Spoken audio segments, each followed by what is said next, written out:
اعوذ باللہ من الشیطان الرجیم بسم اللہ الرحمن الرحیم۔ آج کی ہماری آیتوں میں پہلے تو ہم آیت نمبر دیکھ لیں۔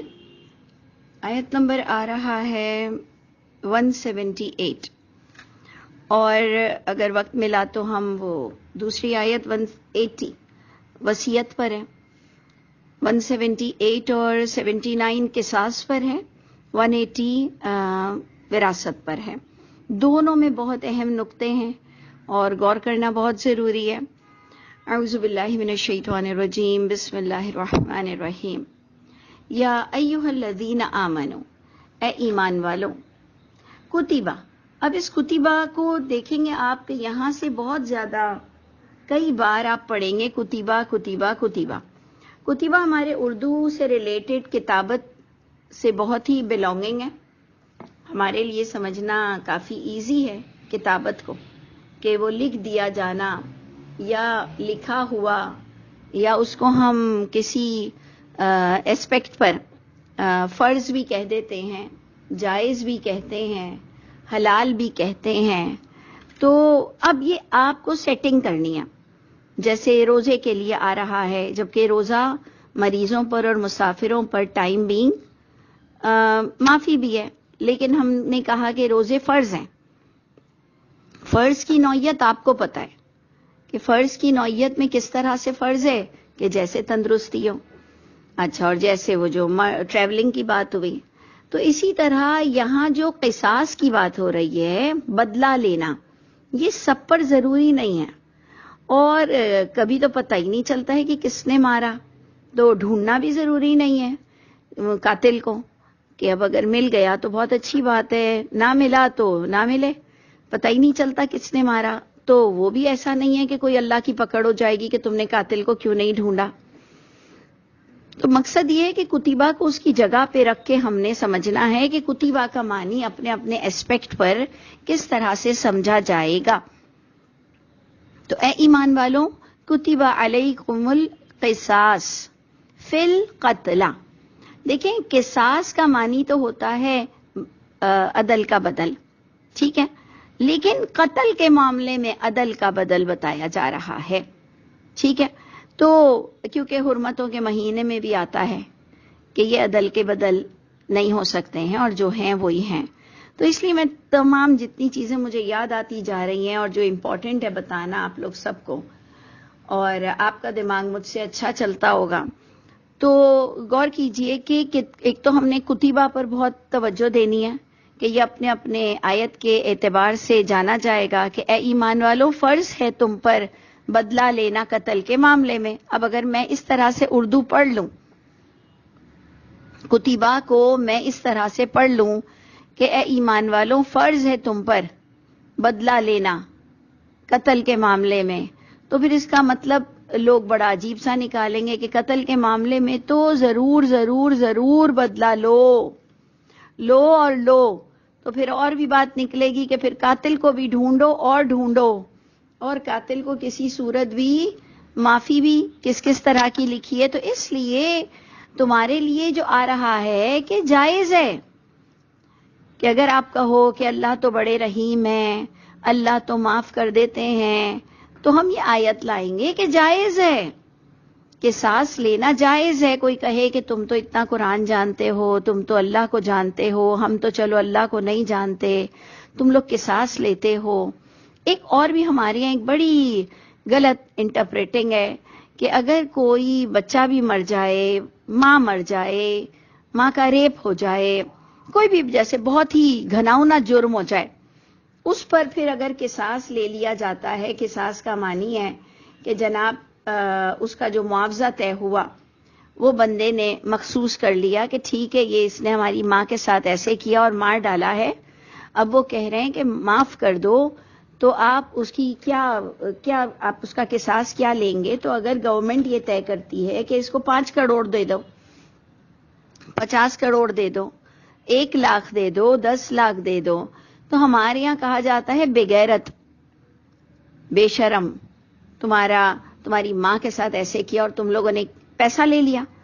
کہا تمہارا جوان بیٹے کو مار دیا، تم لوگوں نے پیسہ لے لیا، تمہارے باپ کو مار دیا، روڈ پر گھسیٹ کر تم نے پیسہ لے لیا تو بے غیرت ہو. تو اس لیے تھوڑا دیکھیں، اس کو سمجھنا بہت ضروری ہے کہ اگر آپ کہیں پر ایسی غلط فہمی کا شکار ہیں، آپ بھی میں بھی، کیونکہ اب جب دیکھیں نا قرآن کرائیٹیریا بنتا ہے تو پھر ہمیں یہ لینا جائز لگتا ہے نا. نہیں تو ایک بندہ گھر کا مر جائے، بندہ پیسہ لیتا ہے، ایک انسان کی اولاد چلی جاتی ہے اور اس پر وہ کیسے اس کا دل مانے گا کہ وہ پیسہ لے لے.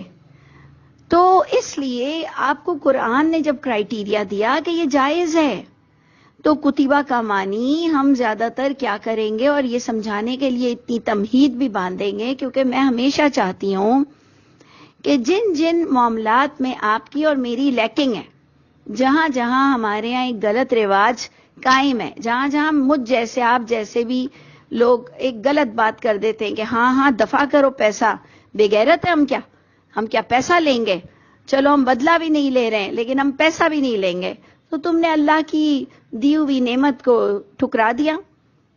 وہ جن کے گھر والے گئے تھے ان کے لیے اللہ ہی نے، آپ آگے آیت پڑھیں گے کہ اللہ نے تمہیں اپر ہینڈ رکھا ہے، اللہ نے اسے حلال رکھا ہے اس پیسے کو. تم بے غیرت کیوں بولتے ہو یہ پیسہ لینے والے کو؟ کہتے ہیں تم نے اپنے پیارے کی لاش کا سودا کر لیا. تو یہ چیزیں میں اس لیے آپ کو اتنا زیادہ بتا رہی ہوں کہ کتبہ جائز ہے، حلال ہے، فرض ہے، کر سکتے ہو، لے سکتے ہو. اے ایمان والوں، لازم ہے، فرض ہے، جائز ہے تم پر قصاص قتل کے معاملے میں. اب ایک چیز تو ہم نے اس میں سمجھ لی، کتبہ کو ہم نے ڈسکس کیا. سیکنڈ پوائنٹ کو دیکھیے، الحر بالحر والعبد بالعبد والانثى بالانثى. اس کو بھی اگر آپ غلط پڑھنا چاہیں تو آپ بہت ہی غلط پڑھ سکتے ہیں. آپ ٹوٹل عربک اٹھائیے اور آپ اس کو غلط پڑھ جائیں گے کہ آزاد کے بدل آزاد، غلام کے بدل غلام، عورت کے بدل عورت. اب جناب جو ہمارے ہاں یہ بھی بڑا رائج ہے کہ اللہ نہ کرے میرے گھر کی عورت کو مارا گیا ہے تو ہم تمہارے گھر کی 3 عورتوں کو مار دیں گے. جس مرد نے ہمارے گھر کی عورت کو مارا اس مرد کو نہیں ماریں گے اور غلط بات لیں گے، یا اس کو ریپ کرتے ہیں اور بھی بہت کچھ کرتے ہیں. عورت کے بدلے عورت، ماں کو سزا دیتے ہیں، بیٹیوں کو سزا دیتے ہیں. غلام تو غلام کے بدلے غلام، یعنی جس غلام نے مارا ہے اسی غلام کو لایا جائے گا، اس کو بیچارہ کر کے پیچھے نہیں کر دیا جائے گا، اسی کو پیش کیا جائے گا. اور تیسری کیا چیز تھی؟ عورت کے بدلے عورت، آزاد کے بدلے آزاد. اب آزاد میں ہم کہتے ہیں یہ پیسے والا ہے، اچھا اس کے بدلے ہم تم کو اپنے 4 غلام دیتے ہیں، اس کے بدلے ہم تم کو فلاں دیتے ہیں، اس کے بدلے ہم تم کو اپنی بیٹی دیتے ہیں، کیونکہ وہ تو ایک بہت امیر کبیر آزاد ہے جس سے یہ غلطی ہو گئی ہے، وہ تو ہمارے قبیلے کا سردار ہے جس سے یہ غلطی ہوئی ہے. تو اب ہم سردار کو تو تمہارے ہاتھ نہیں دے سکتے ہیں، ہم اپنے گھر کی بیٹیاں دے دیتے ہیں، ہم اپنے گھر کے بیٹے دے دیتے ہیں، ہم یوں کر دیتے ہیں، ہم یوں کر دیتے ہیں. تو قرآن کہتا ہے کہ آزاد جس نے مارا ہے وہی کٹہرے میں لایا جائے گا، غلام جس نے مارا ہے وہی کٹہرے میں لایا جائے گا. انسا تمہاری ماں نے بھی اگر کچھ غلطی کی ہے تو ماں کو ہی کٹہرے میں لانا پڑے گا. اس لیے دیکھیں عربک بہت ضروری ہے، اور اللہ نے کہا ہے کہ اولو الالباب کا یہ کلام ہے، عقل والوں کے لیے یہ کلام ہے، سمجھنے والوں کے لیے یہ کلام ہے. اور اتنا کلیئر کانسیپٹ ہے کہ میں آپ اس کو ہر ایک جگہ پر رکھ سکتے ہیں. جو نہ مانے وہ بے وقوف کہلائے گا کہ نہیں اس کی عربک یوں نہیں ہے، اس کو ہم بے وقوف سمجھ کر چھوڑ دیں گے. یعنی یہ اتنا کلیئر ہے، جبکہ عربک سے عربک اٹھاؤ تو کچھ اور مطلب نکل آئے گا کہ جی آزاد کے بدلے کوئی بھی آزاد، غلام کے بدلے کوئی بھی غلام، اور عورت کے بدلے کوئی بھی عورت. نہیں جی نہیں، وہی جس نے کیا ہے وہی کٹہرے میں لایا جائے گا. سیکنڈ پوائنٹ، یہ ایک ہی آیت ہم کر رہے ہیں آج، ساری امپورٹنٹ پوائنٹس آئے ہیں. پہلے ہم نے کتبہ پہ زور دیا، جس نے جوائن کیا ہے وہ پلیز اس کو تھوڑا دیکھ لیں. سیکنڈ پوائنٹ ہم نے یہ جو ابھی آپ کے آگے رکھا تھرڈ پوائنٹ اسی ایک آیت کا 178 فمن عفیا لہو، فمن عفیا لہو، پس جو شخص معاف کر دے، جس کو معاف کر دیا جائے، بس وہ شخص جس کو معاف کر دیا جائے اس کے بھائی کی طرف سے، من اخیہ، اس کے بھائی کی طرف سے۔ بھائی کس کو کہا جا رہا ہے؟ ایمان والوں کو ہی کہا جا رہا ہے، جس میں قاتل کے گھر والے بھی ہیں، مقتول کے بھی گھر والے ہیں۔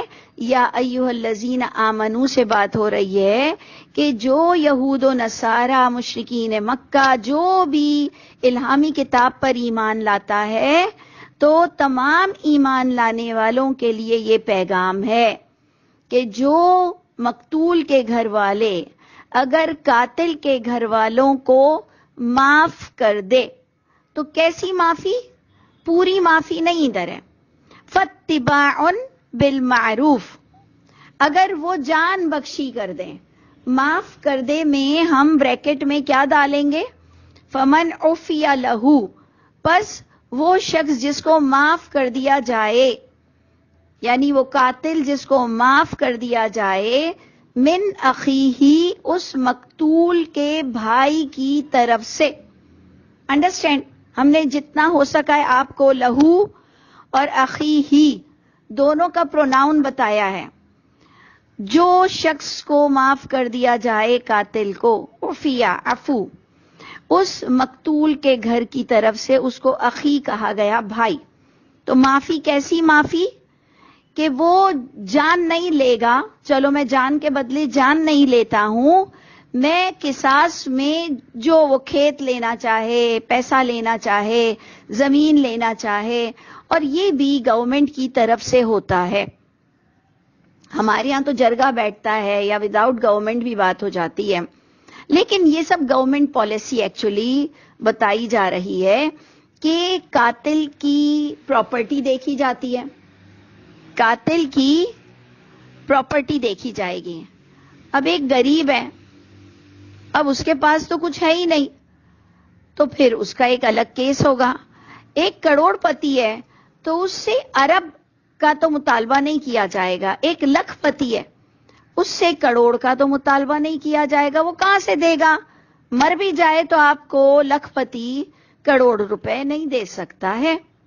تو اس لیے یہ بالکل انڈر گورنمنٹ پالیسی سب چیزیں چلتی ہیں، باقاعدہ پورے کیسز چلتے ہیں، باقاعدہ وکیل ہوتے ہیں، باقاعدہ جج ہوتے ہیں، اور اس کے مطابق یہ کام ہوتا ہے۔ تو قصاص ثابت ہو رہا ہے کہ اس کو پورا اس کا سینیریو، اس کا پاس، اس کا جو بھی کچھ اس کا سراؤنڈنگ دیکھ کر فیصلہ کیا جائے گا۔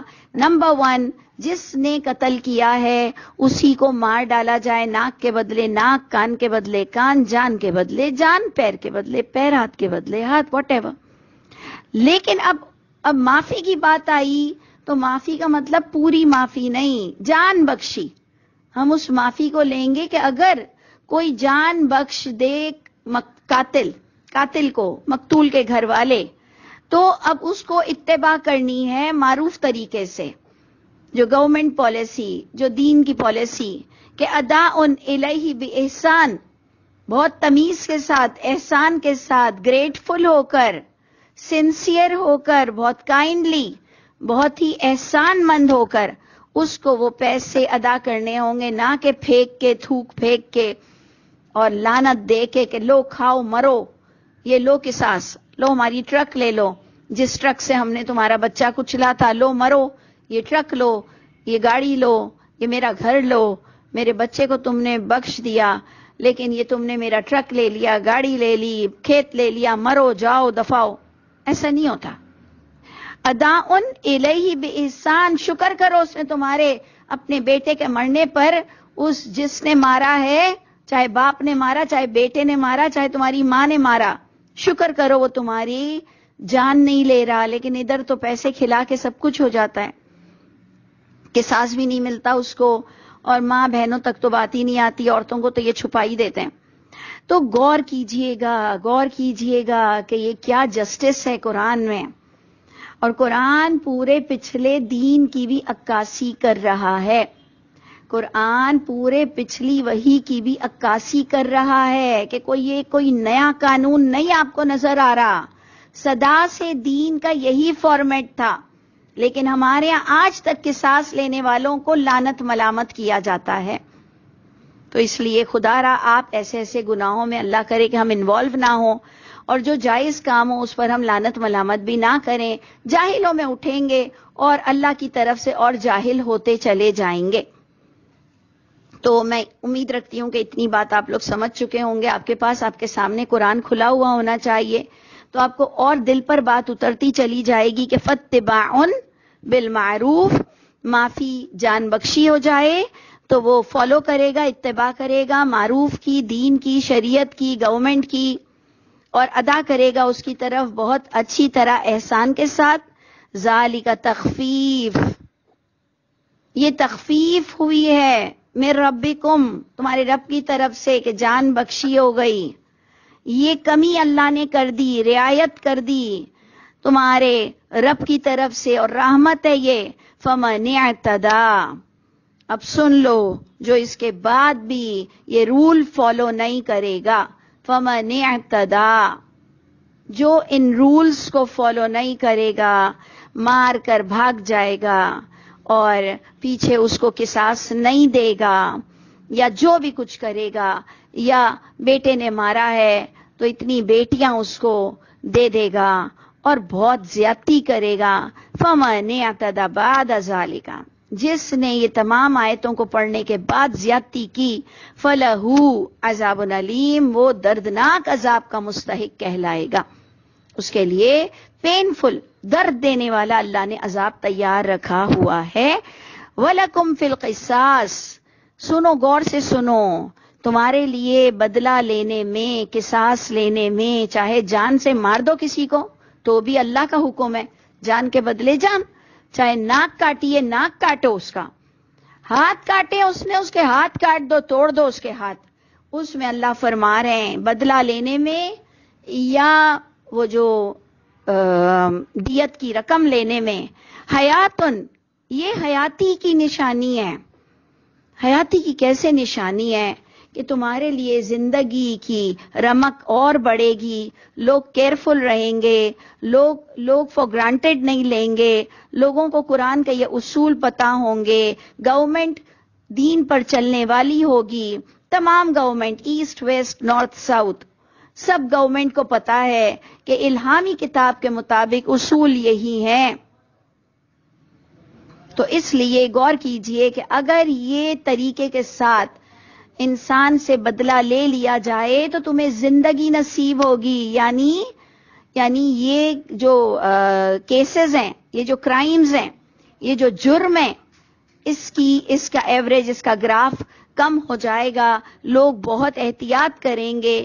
یا اولی الالباب، یہ قصاص لیا کرو، تمہارے لیے اس میں حیاتی اللہ نے ڈال دی ہے، عقل والوں. لعلکم تتقون، شاید کہ تم یہ قصاص دے کر اللہ کے گھر بھی عذاب سے بچ جاؤ گے. بہت امید ہے کہ بہت امید ہے کہ تم قصاص دو گے تو تم بچ جاؤ گے اللہ کے گھر عذاب سے. بھاگ کیوں جاتے ہو؟ اللہ مجھ پر اور آپ پر بھی رحم کرے کہ ہم سے کبھی کوئی ایسی غلطی نہ ہو جائے. لیکن بھاگو مت، قصاص دینا پڑے گا. قصاص میں تم اللہ کے عذاب سے بھی بچو گے اور باعزت بری ہوگے اللہ کے بھی گھر. تو اس لیے اللہ ہم سب پر رحم فرمائے. بڑی پیاری آیت ہے، سمجھنے والی ہے. اب جب ہم نے کہا تھا کہ ہمارے پاس ٹائم ہوگا تو ہم وراثت کی بات کریں گے. سورہ بقرہ ہے، سوچ لیجئے، وراثت کی باتیں ہو رہی ہیں، بدلے کی باتیں ہو رہی ہیں، اور بھی طلاق، خلا، حیض، یہ ہم مردوں کو پڑھ کے بخشتے ہیں. سوچئے تو صحیح، اللہ ہم سے کتنے ناراض ہوتے ہوں گے، ہم مردوں پہ پڑھ کے بخشتے ہیں. یہ وہ بیچارے مر گئے ہوتے ہیں، ہم بغیر سمجھے ایک دن کے اندر تو مجھ سے سورہ بقرہ کبھی پڑھی نہیں جاتی، نیور. وہ پڑھا تھا ایک زمانے میں، جاہلیت کے زمانے میں، کہ ایک سورہ بقرہ بلکہ دو بھی پڑھ لیتے تھے. اب سمجھنے کے بعد تو نہیں پڑھی جاتی ہے مجھ سے ایک دن میں. تو یہ مردوں پہ 41 کیسے پڑھ لیتے ہوں گے؟ یا بیچارہ ایک بچہ قبر پر بیٹھ کر اس کو اتنی سورہ بقرہ پڑھا دیتے ہیں، تو کیا انسلٹ نہیں کر رہے اللہ کی؟ کیا اللہ کی باتوں کی دھجیاں نہیں اڑا رہے ہو؟ کیا اللہ کی کتاب کا مذاق بنایا ہوا ہے؟ والذین اتخذوا آیات اللہ ہزوا، وہ لوگ جو اللہ کی آیتوں کا مذاق بناتے ہیں، مردوں کو یہ وراثت کی اور قصاص کی آیتیں سناتے ہیں، اور مردہ کوئی سنتا ہے؟ اور تمہارا ثواب اس کو تم کیسے دیتے ہو؟ کدھر لکھا ہے کہ تمہارے منہ سے جو یہ الفاظ نکلتے ہیں اس کے ثواب ملتے ہیں، اور وہ تم باپ کو اور ماں کو اور اپنے مرحوموں کو دے سکتے ہو؟ یہ پالیسی لایا کس نے؟ اور یہ اتنی سراؤنڈنگ میں آ کیسے گئی؟ تو اب کب سدھرنا سیکھیں گے ہم؟ کب پہل کون کرے گا؟ ہم میں سے پہل کون کرے گا اس گناہ کو بند کرنے کی، یہ مذاق کو اڑانے کی؟ چلیں اب ہم آتے ہیں وراثت کی بات پر۔ یہ بھی آپ کے معاشرے میں اس کا بہت کرپٹ شکل ہے، بہت گندی شکل آپ کو، اور بہت ہی غلط مفتی حضرات تو اس کے لیے آپ کو پورا پاگل کر دیتے ہیں۔ اگر آپ مفتیوں کے اور چکر میں بغیر قرآن لیے پڑ جاؤ نا، تو یہ تو بس آپ ان کے ہتھے چڑھ گئے، اللہ معاف کر دے۔ 180 آیت غور سے دیکھیے گا، وراثت کے بارے میں ہے۔ کتب علیکم، دوبارہ کتبہ، پوائنٹ ٹو بی نوٹڈ، کتبہ اگین، لازم ہے، فرض ہے، جائز ہے تم پر۔ اذا حضر احدکم الموت، دیکھیے اب بڑی عجیب سی بات آ رہی ہے، بہت یونیکنیس ہے کل کی آیت کی طرح۔ کیا سٹائل ہے؟ Style is very unique. یہ اللہ کی کتاب میں بہت کم ہوتا ہے کہ سٹائل، یہ دیکھیے، اذا حضر احدکم الموت، بڑا عجیب سا بات ہے کہ جب حاضر ہو تم میں سے کسی ایک پر موت، یعنی مرنے والے کو اللہ تلقین کر رہے ہیں، تو اللہ تعالیٰ جو موت سے پہلے ایک لمحہ پہلے اسے آئیڈیا نہیں تھی کہ ایکسیڈنٹ ہو جائے گا یا ایک دم سے مر جائے گا، تو اللہ نے آپ کو سمجھانے کے لیے کہا۔ یہ آیت تو پوری ہم پڑھیں گے تو ہمیں پھر سٹائل پتہ چلے گا، جبکہ اللہ تو ایک رینڈم بات کر رہے ہیں کہ جب تم میں سے کسی ایک پر موت حاضر ہو، تو اللہ تعالیٰ موت پوچھ کے تو نہیں آتی نا میرے اللہ۔ تو اللہ کہہ رہے ہیں، جو مجھے سمجھ آ رہا ہے کہ آگے آیت تو پڑھو۔ ٹھیک ہے، ہم پڑھتے ہیں کہ لازم ہے تم پر کہ جب حاضر ہو تم میں سے کسی ایک پر موت، ان ترکا خیرا، ان ترکا خیرا، یہ کیا آ گئی شرط کہ اگر وہ مال رکھتا ہو، اگر وہ چھوڑے کوئی خیر، کوئی مال۔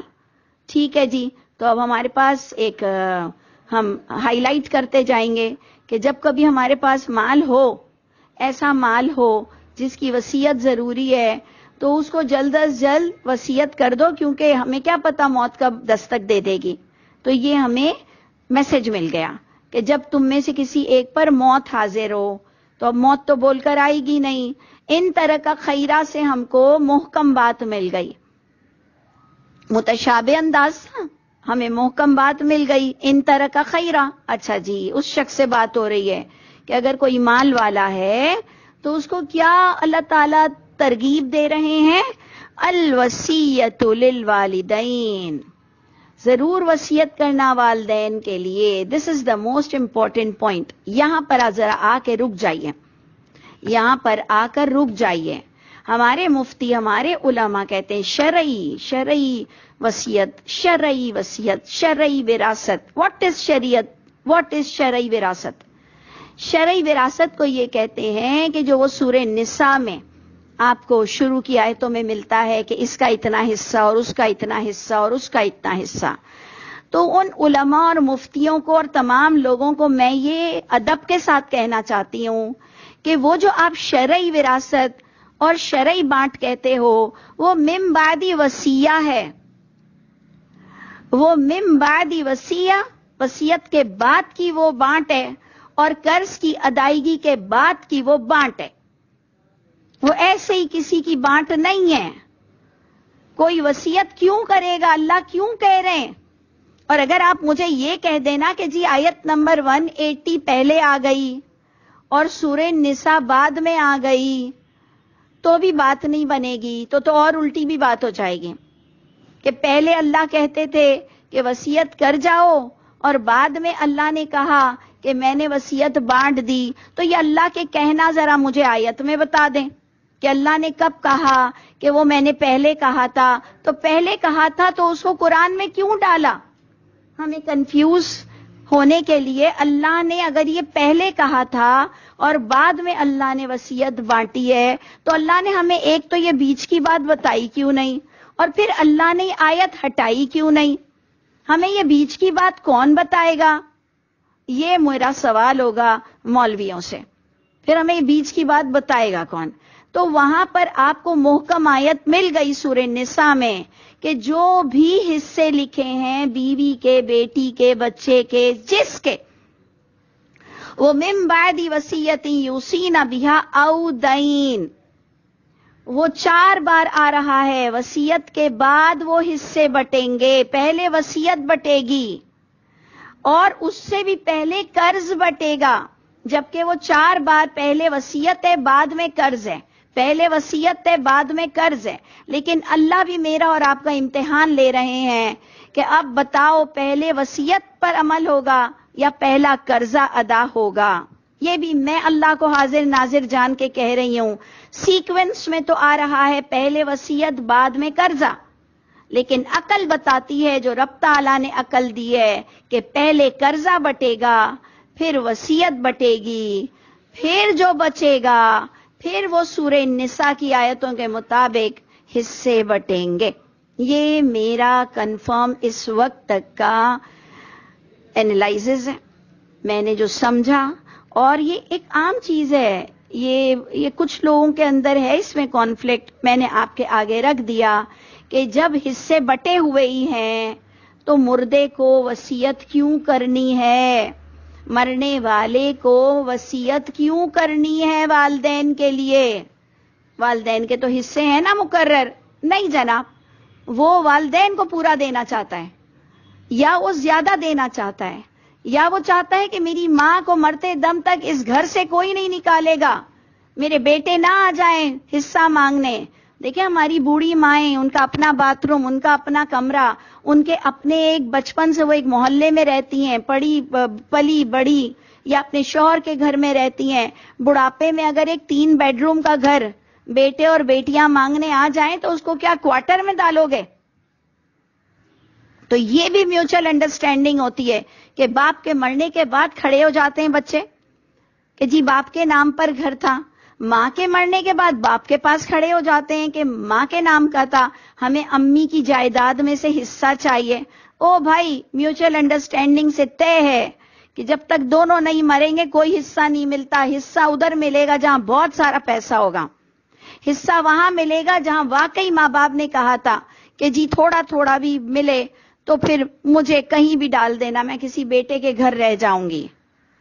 اور پھر کچھ ذلیل و خوار ہوتی ہیں اور کئی بچے اچھے ہوتے ہیں، کہیں باپ در در کی ٹھوکریں کھاتے ہیں، کئی جگہ باپ کو سر آنکھوں پہ رکھتے ہیں بیٹے۔ تو جناب یہ بہت ہی کروشل، بہت ہی امپورٹنٹ پوائنٹ ہے۔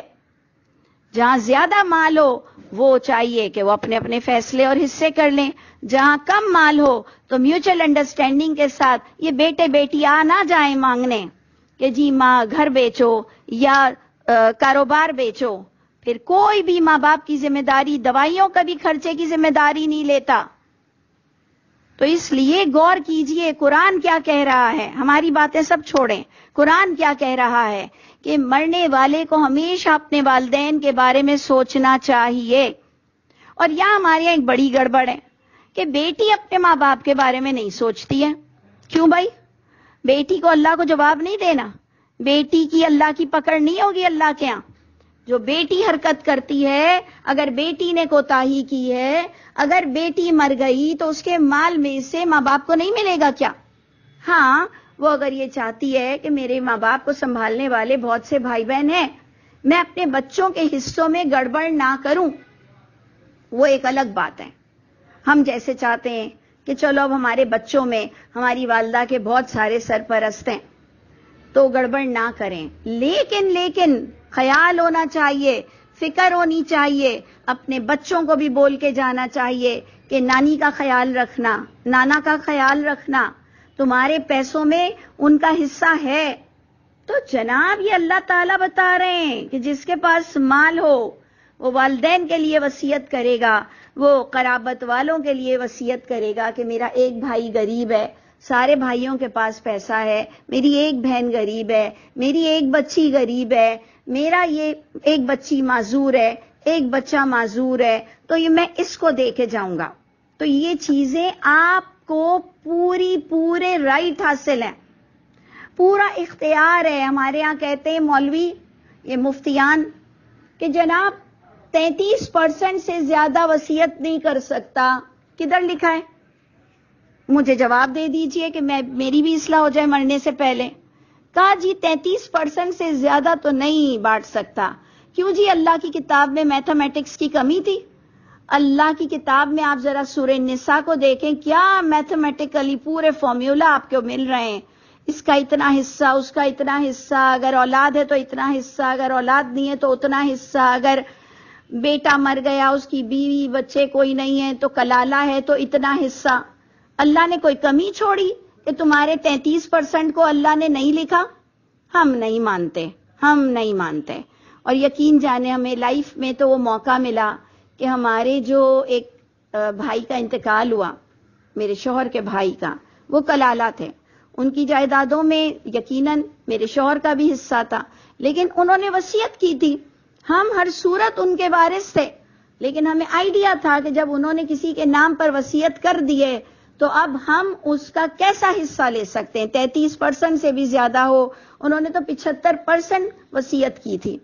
تو اللہ نے ہمیں دیکھا ہے، اور اللہ کرے کہ ہم سرخرو ہوں، آپ سب اور ہم سب۔ تو دیکھیں یہ اتنا امپورٹنٹ ایشو ہے کہ آپ کی لائف میں کبھی مال آنے کی امید ہوگی، کبھی مال جانے کی ہوگی، لیکن آپ اور میں اللہ کرے حق پر کھڑے ہوں، کوئی 33% کی کوئی ویلیو نہیں ہے، 33% کہیں سے کوئی ثابت نہیں ہو رہا ہے۔ میں اس کو یہیں پر ہی چھوڑتی ہوں، اور انشاءاللہ تعالی بلکہ ہم اس کو اینڈ اس طرح سے کرتے ہیں کہ وصیت کرے گا والدین کے لیے، قرابت دار کے لیے، معروف طریقے سے، کہ کسی کے ساتھ ناانصافی نہیں ہو، میوچل انڈرسٹینڈنگ ہو، حقاً علی المتقین، یہ لازم ہے، فرض ہے، جس کو پاس تقوی ہے، جو اللہ کو شکل دکھانے سے ڈرتا ہے، تو وہ اپنی موت سے پہلے یہ ضرور سارٹ آؤٹ کرتا رہے گا۔ اس کے اور بھی بہت سارے اینگلز ہیں، انشاءاللہ اس کو پھر ڈسکس کریں گے۔ السلام علیکم ورحمۃ اللہ وبرکاتہ۔